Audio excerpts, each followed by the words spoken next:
السلام عليكم ورحمة الله وبركاته. ازيكم يا حبايبي، عاملين ايه؟ يا رب تكونوا بخير. النهارده راجعه لكم فيديو جديد، فيديو كده تغيير في الاكل.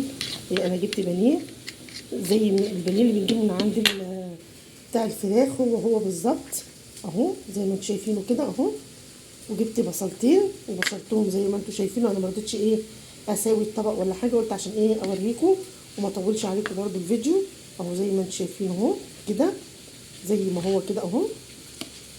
عملت ايه بقى؟ جبت البصلتين دعكتهم بشويه ملح وفلفل وشويه بهارات، وحطيت شويه خل قد ربع كوبايه كده خل بس، وسبتهم بتاعت ساعه الا ربع او نص ساعه منقوعين كده اهو. انا طبعا مش دول كلهم، انا خدت منهم حطيت على النار، بس قلت عشان الفيديو ما يبقاش طويل عليكم. تعالوا اوريكم وانا حطها على النار بقى عامل ازاي. بصوا اهو، انا كده حطيته اهو في الجريل من غير اي حاجه خالص اهو. بصوا، وهشويه بقى، لا هنقلي ولا هنعمل ولا زيت ولا حاجه.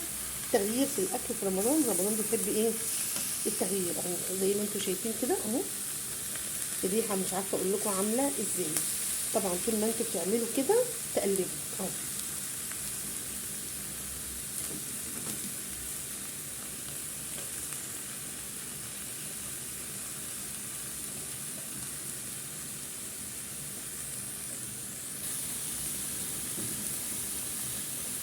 وطول بقى ما انا بحس كده ان الطاسه نشفت، اروح حاطه شويه ميه البصل وحبه البصل دول بيكرملوا البانيه وهو بالشوي اهو. هوريكم اهو.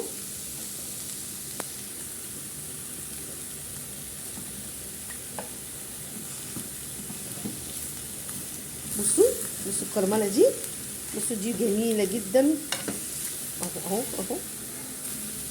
الريحه والله ما عارفه اقول لكم جميله ازاي، كاننا بالظبط بنشوي لحمه. تحفه تحفه.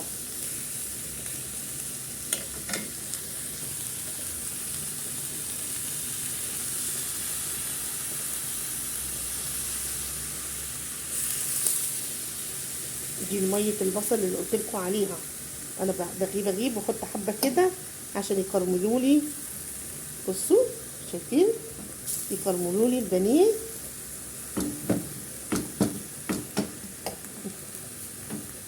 اهو اهو اهو. طبعا هو متحدق، يعني اللي بيتحط ده مش هيخلي البانيه يبقى دلع اهو.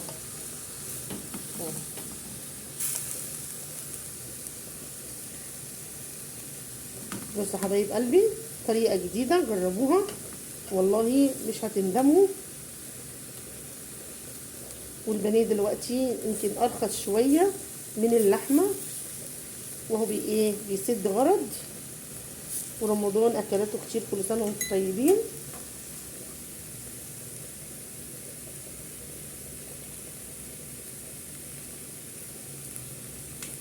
لان عايزين بقى تاكلوه جنب مكرونه كلوه، عايزين تاكلوه جنب لحمه، جنب لمؤاخذه جنب رز ابيض تاكلوه، رز بشعريه تاكلوه، مفيش اي مشكله. انا عامله جنبه مكرونه اهي. انا سلقه جنبه مكرونه، وخدت شويه بانيه قطعتهم كده قطع. انا عملته معاكم قبل كده المكرونه بالبانيه اللي بالشكل ده، وخدتهم قطعتهم قطع كده اهو، ببصلتين وقرنين فلفل. وهحطهم من فوق المكرونه، من فوق جنب البانيه المشوي. بصوا الباقي اهو بقى ببتدي احطه. خلاص بقى، هو الباقي هياخد لون مع نفسه، لان هي الجريل الكرمل اساسا اهو اهو. وابتدي بقى اطلع ده.